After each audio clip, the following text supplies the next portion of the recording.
बिस्मिल्लाहिर्रहमानिर्रहीम। अस्सलाम वालेकुम वरहमतुल्लाहि वबरकातुहू। उम्मीद है कि मेरी तमाम दीनी बहनें खैर व आफियत से होंगी। मेरी दीनी बहनों, आप हजरात के लिए ईद की शॉपिंग के ताल्लुक से कुछ उसूली बात पेश कर रहा हूँ। अगर आपने इन बातों को फॉलो कर लिया, स्टेप बाय स्टेप इनको समझ लिया और इन पे अमल कर लिया, तो इंशाअल्लाह आपका शॉपिंग करना भी इबादत बन जाएगा। आपको इस पे अजर भी मिलेगा, सवाब भी मिलेगा और गुनाह भी माफ होंगे। बड़ी छोटी छोटी बातें हैं, जामे है, समझना भी आसान है और अमल करना भी बिल्कुल आसान है। वो छोटी छोटी बातें क्या है उनको जरा ध्यान से सुन लीजिए। अगर आपने हमारा चैनल सब्सक्राइब नहीं किया है तो चैनल को सब्सक्राइब कर लीजिए, वीडियो को लाइक और शेयर करें। सबसे पहले आपको क्या करना है, बाजार जाते वक्त आपके साथ आपका कोई महरम होना चाहिए। आपका कोई महरम होना चाहिए। अल्लाह तबारक व तआला ने आपके तहफ़्फ़ुज़ के लिए 4 महरम पैदा किए। नंबर 1 वालिद साहब, नंबर 2 भाई, नंबर 3 शौहर और नंबर 4 बेटा। आपके पास इन चारों में से कोई एक महरम होना चाहिए। बाजार जाते वक्त आपको लगे कि आप तहफ़्फ़ुज़ में है, आप सेफ है, बाजार में भी आप सेफ है। अल्लाह हिफाजत फरमाए। आजकल छेड़छाड़ के मसले भी ज्यादा आ रहे हैं, मामले बहुत ज्यादा बढ़ गए हैं, तो इसलिए आपको एक तहफ़्फ़ुज़ महसूस होना चाहिए बाजार में जाते वक्त कि हाँ, अगर मेरे साथ कोई हरकत हो, अल्लाह हिफाजत फरमाए, तो मेरे पास एक ढाल है जो अल्लाह ने महरम की शक्ल में दी है। तो इस तरीके से अगर आपने इस स्टेप को फॉलो कर लिया, आप अपने किसी महरम के साथ बाजार जा रही है, तो सबसे पहले आपको इस पे अजर मिलेगा कि आप अपने तहफ़्फ़ुज़ को लेके जा रही है। दूसरा, आपको क्या करना है, पर्दे का मुकम्मल एहतमाम करके जाना है। अच्छे से सुन लीजिए कि जिस वक्त खवातीन बाजार की तरफ जाती है तो उनके जिस्म पे 80 शयातीन या 70 शयातीन कब्जा कर लेते हैं, यानी कि जिस्म पे चिमट जाते हैं और वो आज़ा बन जाते हैं। कोई जुल्फ बन जाता है, बाल बन जाता है, तो कोई आंखें बन जाता है, कोई हाथ बन जाता है, कोई कूल्हे बन जाता है, कोई पैर खूबसूरत नजर आने लगते हैं। गैर महरम देखते हैं तो वो वाह वाह करते हैं, दिल के अंदर वसवसे पैदा होते हैं, तो वो भी गुनाहगार होंगे और आप भी गुनाहगार होगी। लिहाजा कोई ऐसा बुर्का न पहने जिससे कि आपके जिस्म के कट्स नजर आते हो, बल्कि ऐसा लिबास पहनकर बाजार जाए जिसमें आपकी उम्र भी नजर ना आए, आपको देखने वाले समझे कि ये कोई बूढ़ी औरत जा रही है।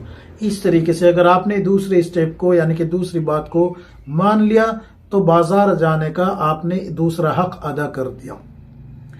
तीसरा काम आपको क्या करना है, तीसरा काम आपको ये करना है कि बाजार में दाखिल होते वक्त आपको कलमा तौहीद पढ़ना है, जिसको चौथा कलिमा कहते हैं। वो कलिमा क्या है, सुन लीजिए। अशहदु अल्ला इलाहा इल्लल्लाहु वहदहु ला शरीका लह, लहुल मुल्क व लहुल हम्दु व हुवा अला कुल्ली शैइन कदीर। ये कलिमा पढ़ के आप बाजार में जब दाखिल होगी तो आपको पता नहीं कितनी करोड़ तो नेकियां मिलेगी, कितनी करोड़ आपके गुनाह माफ हो जाएंगे और कितने करोड़ आपके दर्जात बुलंद हो जाएंगे। अल्लाह के रसूल सल्लल्लाहु अलैहि वसल्लम की हदीस का मफहूम आपके सामने रखा है। तो ये 3 बातें हो गई। चौथा काम आपको क्या करना है, चौथा काम आपको ये करना है कि आप बाजार में हत्तल इम्कान ये कोशिश करें कि मुसलमान से खरीदारी करे, मुसलमान जो दुकानदार है उनसे खरीदारी करे।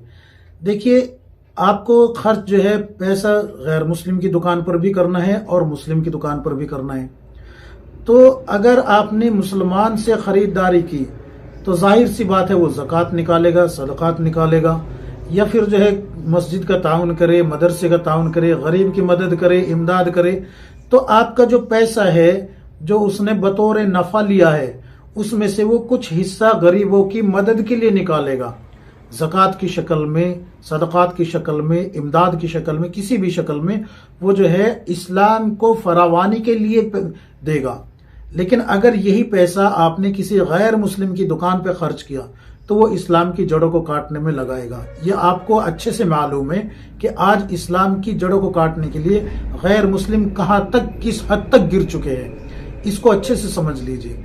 तो मुसलमान से खरीदारी करें। 5वीं बात आपको जो फॉलो करनी है वो ये है कि आपको दुकानदार से बिल्कुल भी नरमी से बात नहीं करनी, चाहे वो मुसलमान है चाहे गैर मुस्लिम है, कि नरमी से बात नहीं करनी है।